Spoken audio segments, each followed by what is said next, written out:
Kisah kali ini mungkin sudah tidak asing lagi bagi pencinta Habib Umar bin Hud Alatos. Ketika Habib Umar tengah menggelar talim di masjid, masuklah seorang lelaki berwajah putih bersih. "Wahai Habib Umar, bisakah aku minta nasi kebuli?" tanya lelaki itu. Permintaan aneh itu tentu saja membuat terkejut seluruh jamaah. Namun, dengan tersenyum Habib Umar berkata, "Arif, pergilah ke belakang, dan bersantaplah." Maka lelaki itu pun segera pergi ke dapur.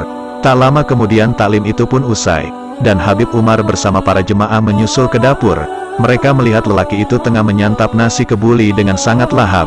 "Siapakah dia? Dia tamu kita, dia adalah Nabi Khidir," jawab Habib Umar.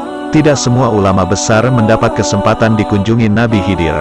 Dan kunjungan Nabi Khidir itu menunjukkan betapa Habib Umar sangat alim dan soleh.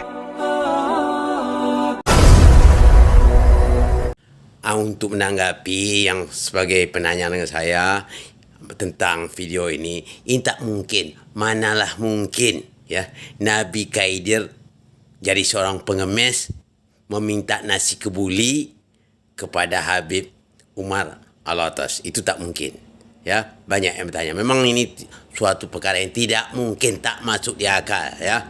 Ada yang bertanya, Ustaz, mana yang lebih mulia, Habib Umar Alatas daripada Nabi Khidir? Ya, jauhlah lebih mulia Nabi Khidir, Nabi Allah. Sedangkan Nabi Musa saja susah untuk bertemu Nabi Khidir. Bahkan Nabi Musa disuruh Allah belajar dengan Nabi Khidir, sebagaimana dinyatakan Allah dalam surah Kahfi itu.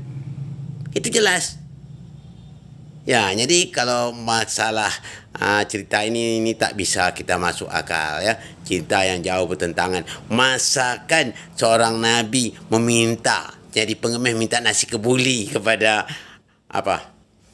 Habib Umar Alatas, itu tak mungkin ya. Kalau mulia, jauh mulia Nabi Khidir, kerana dia seorang Nabi Allah ya. Dia masih hidup sampai hingga sekarang ini, Nabi Khidir itu ya. Nabi Musa saja diperintah Allah untuk belajar pada Nabi Khidir ya.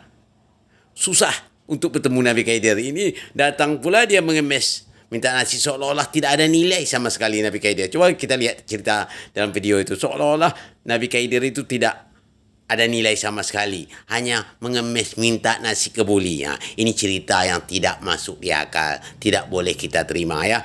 Namanya cerita yang tidak logis. Memang Nabi Muhammad juga pernah mengatakan, kalau ada ceritanya yang menyimpang dari ajaran Quran ya, jangan dipercaya ya. Itu namanya main-main. Itu meremehkan Nabi Allah itu.